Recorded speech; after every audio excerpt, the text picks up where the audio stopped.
Very excited. I feel good. My 32nd birthday is tomorrow, so feel good. But I'm just ready. Y'all came expecting to hear a word. I'm ready to pour out. Hope y'all ready to receive. All right. So today we're gonna be in the book of Philippians. You'll see it on the screen because that's just what we do now. Y'all wait for the screen. I don't know what we're gonna do one day. We don't have these TVs. Y'all gonna like, oh, y'all, that's what y'all doing to your Bible. So, but Philippians 4 verses 10 through 13, it's a very familiar. Yeah, people are already excited because they know about the 13th verse. But Philippians chapter 4 verses 10 through 13, and it reads, "I rejoiced in the Lord greatly, that now at length you have revived your concern for me. You were indeed concerned for me, but you had no opportunity. Not that I am speaking of being in need, for I have learned," someone say learned in whatever situation I am to be content. Someone say content. I know how to be brought low. I know how to abound. In any and every circumstance, I have learned the secret of facing plenty, learned the secret of facing hunger, abundance, and need. I can do all things. Someone say all things. That's what y'all waiting for right there. I can do all things through Christ, through him who strengthens me. I can do all things. But what my subject this morning is really, can we go back to the 11th verse? The 11th verse, let's go back there. Not that I am speaking of being in need, for I have learned in whatever situation I'm in to be content. And my subject today is, no matter what, I'm good. No matter what, I'm good. No matter what life brings my way, I'm good. I'm good no matter what is going on around me. Your boy is good. No matter what circumstances I'm in, I'm good. Are you good no matter what? No matter how many weapons form against me, I'm good. I'm good no matter what. I'm good. What we just read are words of a personal testimony. This is the Apostle Paul speaking, a personal testimony. He is speaking of his own life experiences. What he's saying isn't theoretical. He actually lived this. What he's saying is he just didn't come up with out of calculation. No. He lived this life. This is his life. This isn't something theoretical. He basically saying, here's what I found in my life. Here's what I found in my journey. Here's what I found in my journey and my walk. And this is what I proved in my life. This is what I proved in my journey. And this is what I found to be true in my life. And what I found to be true in my life can also be true in your life. Because although our walk in life is different, the God we walk with is the same.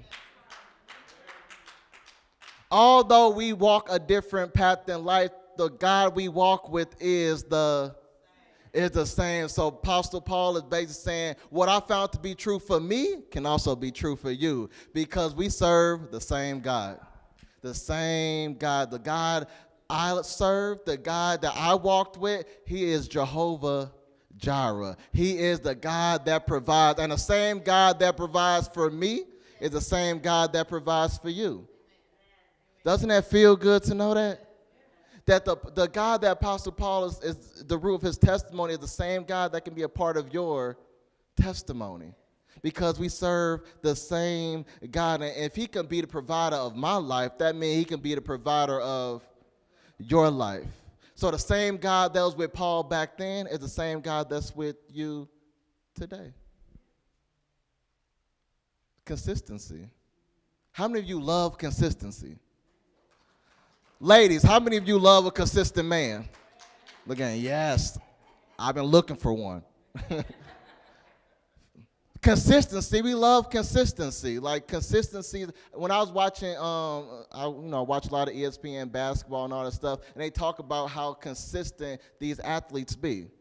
You know, they talk about Serena Williams, Tiger Woods. Then they talked about LeBron James, how LeBron James is his 20th year in the league. And they talked about his consistency, not just being in the league, but consistency at playing at a high level. Because it's something we love to praise people for a consistent performance at a high level. We love to do that with athletes. Because LeBron has been in the league since 2003. I was in 7th grade. I'm dating myself. Look at somebody, oh, you was only in 7th grade, man. But pure performance for that long, we look at that consistency. But check this out. Paul wrote this letter around 62 AD. The letter was written around 62 AD, and he's talking about how God was then. And here we are in 2022, still talking about how good God is today. You talk about consistency. Consistency. God has been consistent for so long performing at a high level. He's been at a high level providing for us. He's been at a high level making ways for us. He's been at a high level opening doors for us. God has been working at such a high level, and I just think we just need to give him like 10 seconds of praise for his consistency at such a high level. He hasn't been slacking. He's been working on your behalf, but a lot of times we don't think about it because our perspective. When I say our God is ambidextrous, we don't see what his other hand is doing. We're just looking at one hand, not knowing his other hand is working out a way.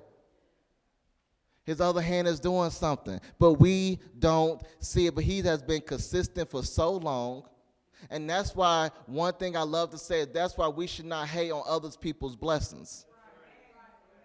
Because that's like us reading this testimony and getting jealous at Paul.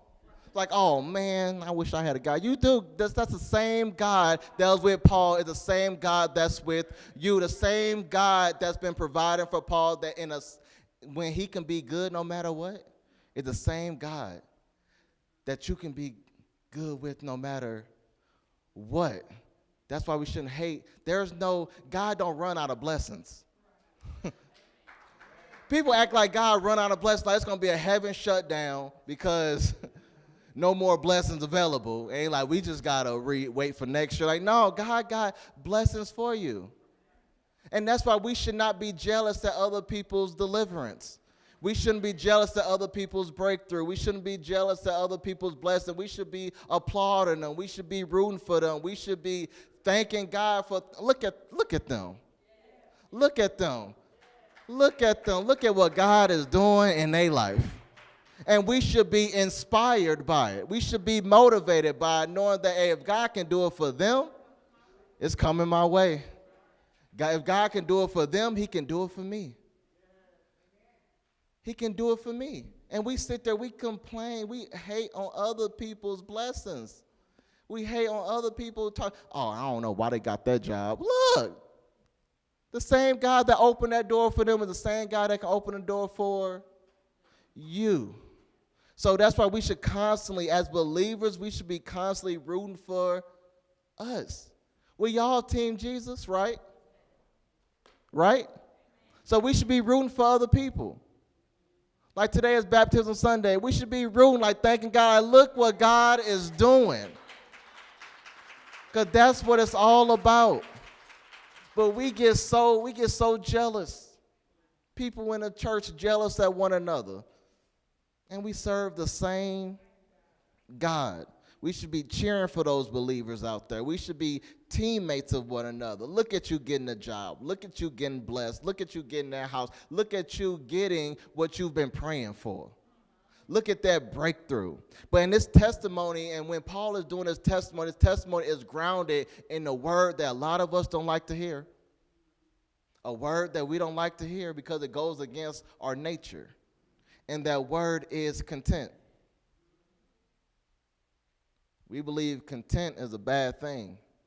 It means you're settling. But we're going to break down that word content because contentment is actually a good thing. It's not a bad thing. See, contentment is something we're just not interested in because we live in a media-driven age where it's built around you not being content. Because contentment is the state of being happy. Contentment is a state of being satisfied. And some of us are not satisfied with where we are. Some of us are not satisfied with what we have because what we have isn't new. What we have isn't new. And a lot of times you go out chasing a new thing, and now you got what you want, but you don't want what you got. I didn't know it was going to be like this. We could go down a whole avenue with that one. But that's another one. But we chase new. We go for new. But 2 weeks ago, we talked about how a lot of times we want God to do a new thing with a new thing when he could do a new thing with an old thing. And a lot of times we're not satisfied. And I really wanted to focus today on contentment because this is Thanksgiving season. Gratitude. And a lot of us don't appreciate what we have because it's not new. A lot of us don't appreciate what we have because it's not the latest version of something. We want the latest version. We want new. And the businesses market their products that goes against that feeling. You want to feel content, but you getting slammed with all commercials about you like, I want that. I want that. I want that. And you chase new. You chase something else. Like one of my favorite rap albums of all time is 2014 Forest Hills Drive by J. Cole. It's one of my favorite rap albums. And this album, he got a song called Love Yours. And he basically talked about how there's always going to be a house bigger than yours. There's always going to be a car better than yours. There's always going to be clothes fresher than yours. There's always going to be a woman better than yours. But you won't be happy until you love yours. It's a beautiful song. Eric, you probably love the album. Yeah, that album dope. Album's dope. But yeah, he talks about that in a song. A lot of us don't appreciate what we have because we see something better. And there's always going to be something better. There's always going to be something better. I know I'm not the finest brother, but I'm the right brother. I know I look good until I see a picture like Michael B. Jordan or something like, man, I need to work out. Like, goodness gracious. I saw that Creed trailer. I said, oh, I got to get to work. But it's always going to be something. But as believers, it's important for us to understand what contentment is all about. Because this world will have you living a life full of greed, living a life of wanting other things, coveting other things, living a life full of discontentment. That's what the world will have you live in. There's a story in the Bible about Elisha and his servant Gehazi. And when Elisha healed a man named Naaman from his leprosy, Naaman wanted to bless him with some material things. And Elisha said, no, I'm good. I didn't do it for this. But Gehazi was like, you know what? I want what he got. I want what he got. And so Gehazi lied, right? He lied, went to Naaman, basically made up a whole lie, got what Naaman had, right? But also he got other stuff that Naaman had. So not only did he get the material things, but he also got that leprosy. That greed led him to leprosy. That greed led him to, he got what he wanted, was the material thing, but he also got what he didn't want, and that was that leprosy. And that's what can happen with us. We go out looking for new, we go out chasing other things, and we'll end up getting what we want, but also something else with it. Always something else with it. We want that latest version. How many of you are addicted to the latest version of something? I know. iPhone. You be sitting like, and here's the thing, I love tech, but one thing I love tech, but I am not a sucker for the latest version because I work in that industry and I know that latest version gonna have some bugs. And some of us say, you know what, I can deal with the bugs. I just want the latest version. And now you get the latest version, your phone spazzing out, everything. You say, what's wrong with this? And now you got the phone, now you don't want the phone. Because you got suckered in the latest version. Jordans are the same. I never got addicted to it, but Jordan releases the same shoes over and over. But we stand in line because we're not content with the same pair we just bought a few years ago that still got the tag on them. But we want the latest version. We want new. And what Paul is saying, no matter what circumstances he's in, he's good. No matter what's happening around him, he's good. No matter what situations in life I'm in, no matter if I have something old or something new, no matter if I have an Android or an iPhone, your boy is good. I got both. Because some people too bougie. They be like, text me with the blue bubble. I'm like, all right, let me use my other phone. But he said, I am content, I'm satisfied, because true contentment isn't based on external things. True contentment isn't based on circumstances, because circumstances are forever changing. Your circumstances in life are forever changing. One phone call can change your circumstance. One text message can change your circumstance. One pregnancy test can change your circumstance. Now you got to rethink like, oh, goodness. You up all night trying to figure things out. One text message can change everything. I remember like in college and stuff, my friends would get a text, hey, I'm pregnant text. And then they, oh goodness, what I'm gonna do? Well, and then their whole life just changed. Now they trying to figure it out like, I need to switch degrees and get more money or something. Like they trying to figure all this out, but circumstance, he was good 5 minutes ago. Then he got that news, now his whole circumstance has changed. And Paul is saying, no matter what the outside is doing, I'm good. No matter what, I'm good. No matter what's going on, I'm good. And that's the type of life we should be living, no matter, because life is forever changing. You got hills, you got valleys, you got highs, you got lows, but are you still good? Are you still good? It's easy to be good on the mountaintop, but are you good in the valleys? It's easy to be good when you full, but are you good when you hungry? It's easy to be good. And Paul said, I don't care what's going on, because true contentment is what's on the inside. It's internal, not external. Because if Paul was content based on external things, he would not be content. Because your boy is writing this letter in prison.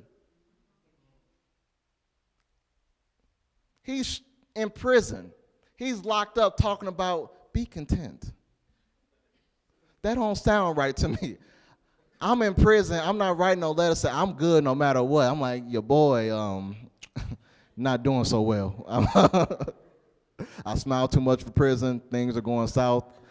I just somebody help me out, please. But he's saying, I'm good. But Paul is writing this. He's locked up in prison, in a Roman prison, and he's speaking about contentment from a cell, which means a lot, because if he was speaking about contentment in a castle, speaking about contentment in a mansion, his words wouldn't have that much weight. That's like if Elon Musk said money isn't everything. He'd be like, oh, it's easy to say that. We got all that money. That statement is true. Money isn't everything, but it doesn't hold more weight by the person that said it. The person that said it is a multi-billionaire. Talking about money isn't there. Well, give me some of that money then. Stop Twitter and these space shuttles and send me some money. But we look at that, it's the mouth. So Paul is basically saying, I'm good. He's writing from a Roman cell. He's writing from a prison. See, he's not in a good place in life. He's not in a good place in life, but he's saying, I'm good. And what I liked about this is that Paul is in prison, Paul is locked up, Paul is in bondage, but that did not stop him from showing appreciation to the people that's helping him. Because a lot of times when I don't know what's going on, like when our life is struggling, we don't show appreciation to the people that stayed. Like we get so caught up focusing on people that left and not showing enough appreciation to the people that stayed in your life. We get so caught up focused on the people that's not helping us when we should be showing appreciation to the people that are helping us. And he's showing appreciation. One of Paul's initial reason for writing this letter was to thank the Philippian believers for their financial support. Can I teach y'all for a minute? See, the church has sent money and a trusted servant to care for Paul, and that's why he said in verse 10, I rejoice in the Lord greatly now that at great length, once again you have revived your concern for me. You were indeed concerned for me, but you had no opportunity. See, Paul, in that verse, Paul is not implying that they didn't care before. He just said they cared, but they lacked the opportunity to show it. See, when given the opportunity, the Philippian believers showed how much they cared. See, all you need is a little opportunity. It bothers me when people that you care about get upset with you talking about how you don't help them out. Like, I didn't even know you needed help. If you've given me the opportunity to help you, I will come through for you. If you give me the opportunity to love you, I'll come through for you. If you all we need is an opportunity. How many of you just say, I just give me an opportunity to show you how much I love you? You can't get mad at me if you don't give me the opportunity. Paul is saying, you cared for me, but you didn't have the opportunity to show how much you cared. Yeah. And he said, all I need is the opportunity. Some of us, we get upset like, look, all I need is the opportunity. I do love you. I do want to help you. I do care for you, but give me an opportunity to show you how much I love you. Give me the opportunity to show you how much I care for you. Give me the opportunity. All you need is an opportunity. Give me an opportunity to come through for you. That's one thing, the biggest thing that attracted me to Bree. See, a lot of times being strong could be your downfall. Because you can be so strong, you can be so independent, talking about I don't need no help. I don't need nobody, and you don't give nobody an opportunity to be help. You don't give people no opportunity to come help you out. And now you upset. Nobody helped me. You're not giving nobody opportunity to help you. And he said, all I need is an opportunity.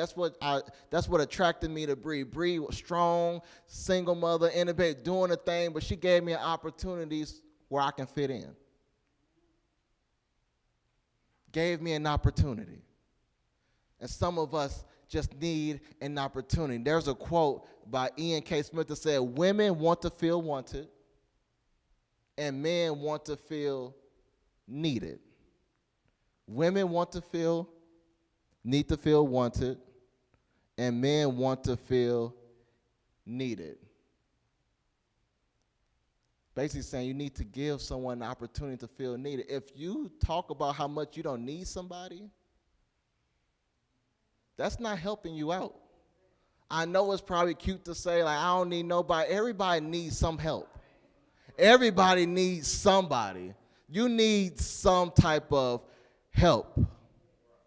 And that's what drew me, because you need somebody to play a bigger role. Like, give me a bigger role to play outside of just filling in a gap of your loneliness.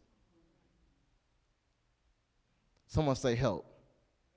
And here's the thing, God wants an opportunity to be the God of your life. That's what I said. A lot of times we too strong. We try to do things ourselves. Our hands are too much in a pie. And a lot of times we don't make room for God. And we don't give God an opportunity to even do what we want him to be a way maker, a healer, a provider, but our hands can get so caught up on doing things ourselves because we don't like waiting. How many of you have patience? If you feel like God not moving fast enough, what do? You make it happen. You make it happen yourself. Your hands start, like all the cooks in here, raise your hand.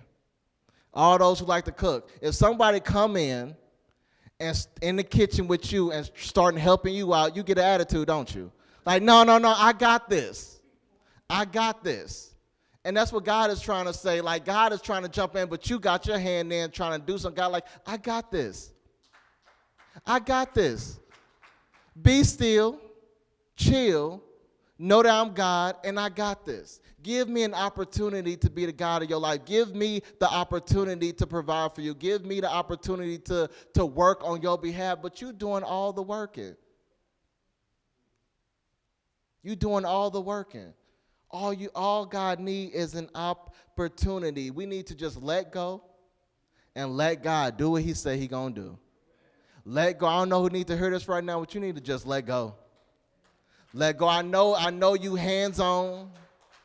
I know you hands-on. I know you like doing stuff, but you need to just let go and let God handle the situation. Give God an opportunity to come through for you. See, and Paul is saying, not that I am speaking of being in need, but I have learned in whatever situation I'm in to be content. And that's what he's saying. So the Philippian believer just sent him a financial gift, right? And he responds saying, look, I'm not saying this out of need. I'm not saying this out of need. I'm not saying this because I'm in need. I'm saying this because I have learned to be content.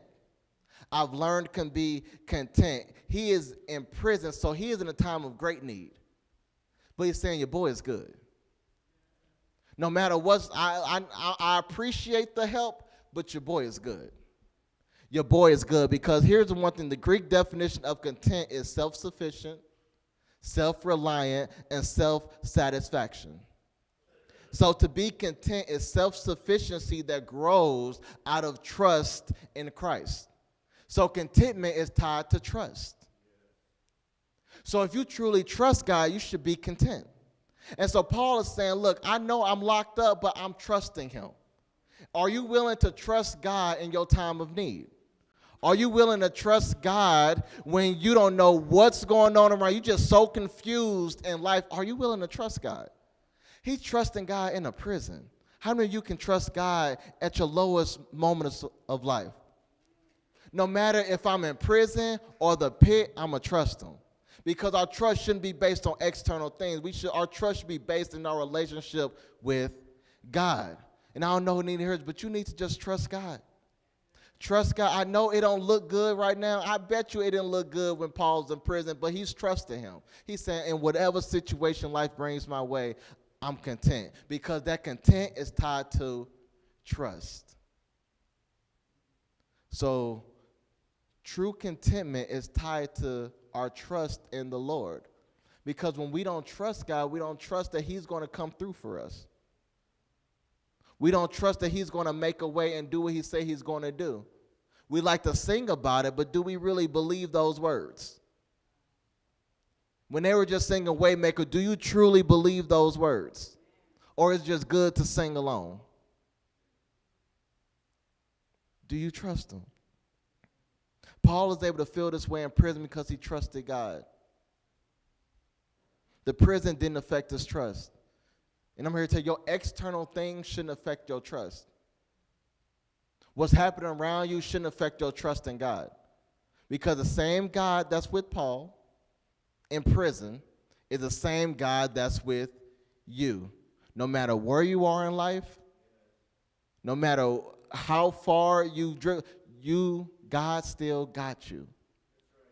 Doesn't that feel good to know God still got you? Joseph was in the pit and God still had him. The Hebrew boys was thrown in a fiery furnace, but God still had them. Daniel in a lion's den, but God still had him. No matter what, you could tell they was in a fiery situation. God still had them. Daniel is in a lion's den in a terrible situation. You in a lion's den with some hungry lions, and you saying, I trust God still. I trust God. I trust God. No matter what, I'm going to trust God. No matter what, I'm going to walk with God. No matter what, I'm going to rock with God. How many of you have that attitude no matter what's happening? Nothing's going to take away my trust in the Lord. A layoff not going to take away my trust. An accident not going to take away my trust. Nothing's going to take away my trust in God, because no matter what, God still got me.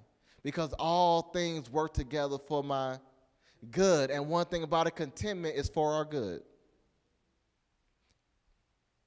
This is how Paul could say this thankfulness was not based upon his own need. This thankfulness was based on what he's experienced in his life. All our life experiences are working together.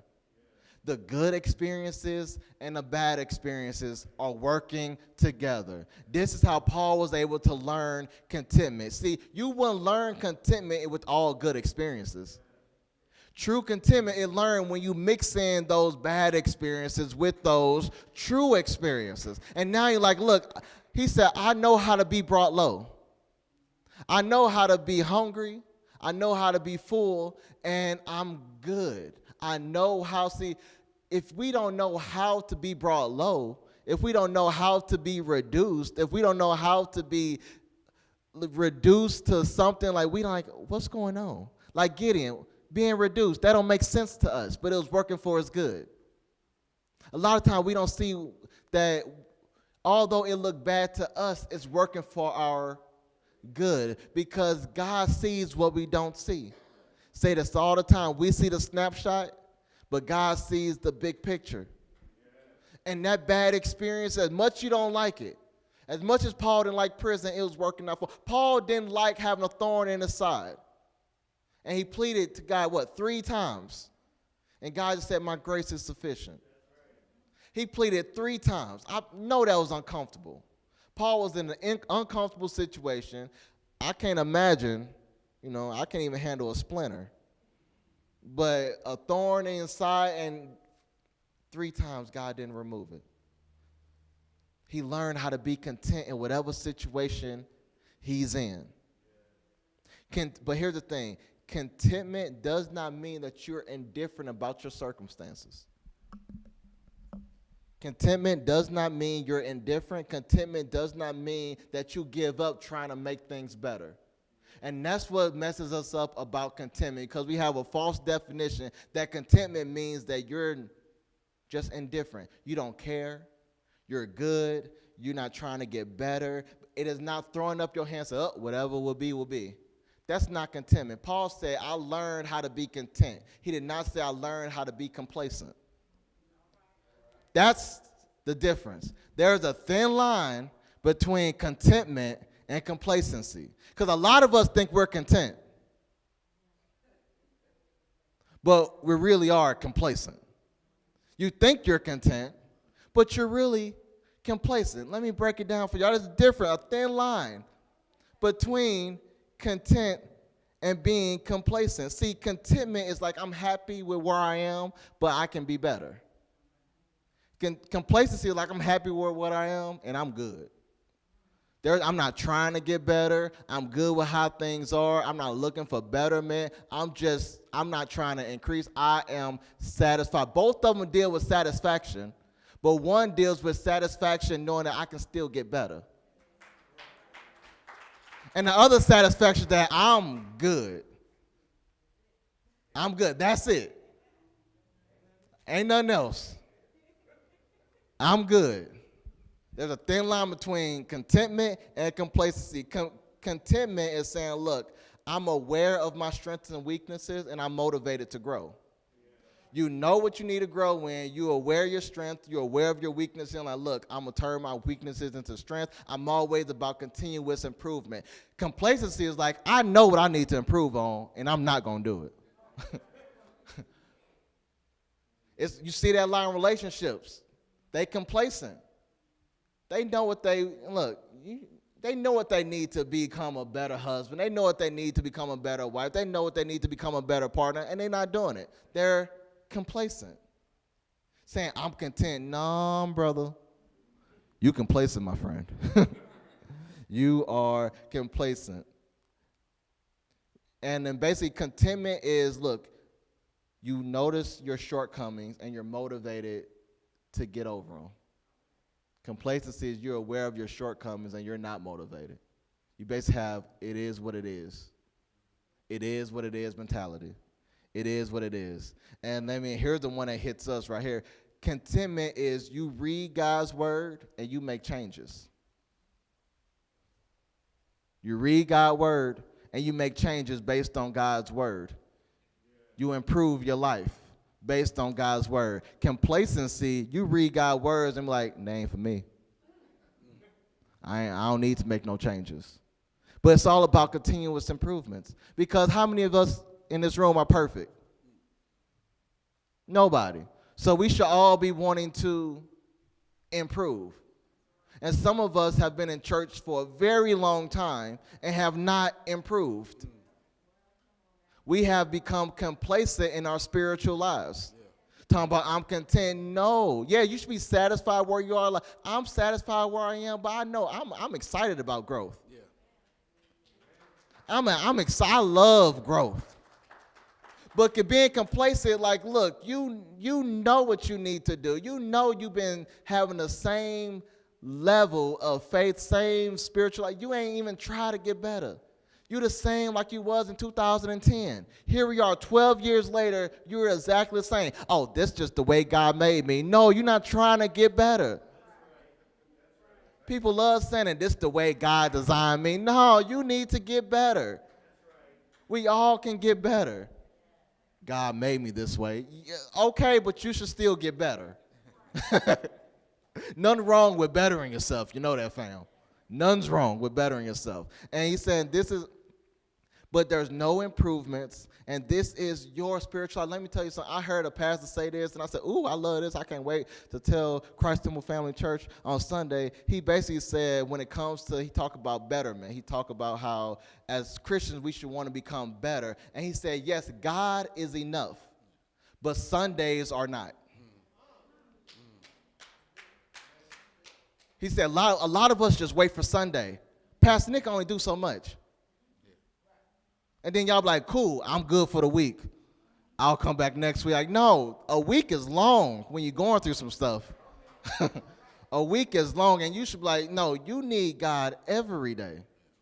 You need to be in the Word every day, not just on Sunday. You should be in there Monday, Tuesday, Wednesday, at least for late. We got 8 weeks left, I believe. We got 7 weeks left for the year. And I know, right? 7 weeks left for the year, and I challenge each and every one of us I challenge your complacency. What areas of your life have you been complacent? What area? And I want you to turn that, attack that, change it. We all have some area in our life where we've been complacent. Some people like, oh, I do not want to start working out. That's probably people's first thing, like, oh man, that gym. That's that gym life. I've been complacent. I've had that membership for about 2 years. And I said I was content, but Planet Fitness been getting your dollars for 2 years. You ain't stepped a foot in there. Man. People been like, it's been automatic payments and everything. Like one day, 2 years later. I'm going to wait for the new year. That's going to be my resolution, 2023. And then midway through 2023, like, you know what, I just got to wait till 2024 now. This year is slipping by pretty quickly. But I challenge us to attack places that we're all are complacent in. Attack those places. And this is something, when I talk about contentment is something that Paul had to learn. Paul wasn't born this way. And a lot of times we need to understand that a lot of us were not born this way. It's something we had to learn. Like last week we talked about how important experiences are. Paul had to learn. Paul's life experiences, his unique mixture of the good experiences and the bad experiences taught him this lesson of contentment.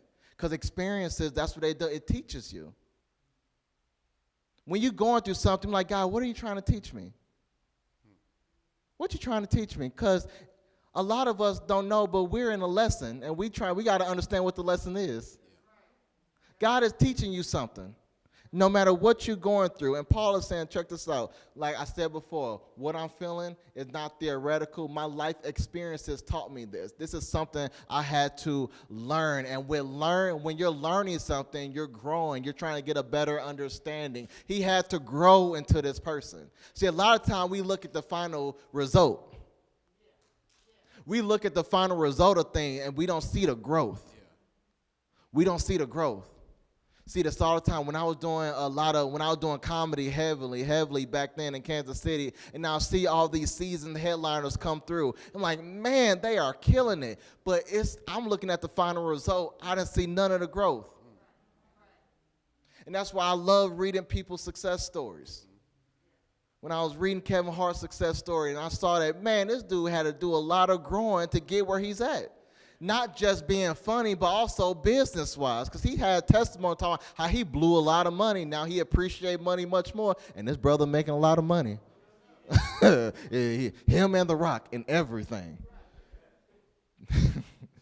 But he had to grow into that person. But a lot of times we look at the final result and we get jealous off the final result, not seeing that it was a whole process. It was a whole process. Right now, we're in a process. Right now, Christ Temple Family Church is in a process. And so 10 years later, when people get jealous on this wasn't an overnight success, baby. This was a process. This was some struggle. This was some fight. This was some tears. This was some pain. And this was a process. So don't get jealous right now. Because this, my friend, you weren't with us shooting in the gym. This was a process. And we could get, it's easy to look at this text and like, Paul can easily say that this is Paul. This is arguably one of the greatest Christians of all time. No, Paul had to, I learned how to be content. We have to learn it. We have to learn because being content isn't in our nature. It's something that goes against. It's like you have to teach a child to share. They just don't come out the womb sharing. They have to be taught to share. And as Christians, we need to be taught to be content. Because we all have the lust for the eye. We see what's going on. We're not blind. We're not blind. We see better. We see better. Yeah, we see it. Yeah, you're going to see it on TV. We blast it with better. When you drive and you see a better car, you see better. But that's why we need to be taught to be content. Yeah. And that's what's happening today. I'm trying to teach you how to be content. Paul is teaching you how to be content. His unique experiences taught him this lesson because Paul endured a lot in his ministry. This man been beaten, stoned, shipwrecked, thrown in the side. He's in prison. He said, look, I know how it is to win some. I know how it is to lose some. I know how it is to have abundance. I know what it is to be in need. I know how it is to be full. I know what it is to be hungry. I know what it is to have life when you have fruit rounds, and I know what it is to have life when you have Fruit Loops. I know what it is. I know that life. And he said, no matter if I got fruit rounds, no matter if I got Fruit Loops, I'm good.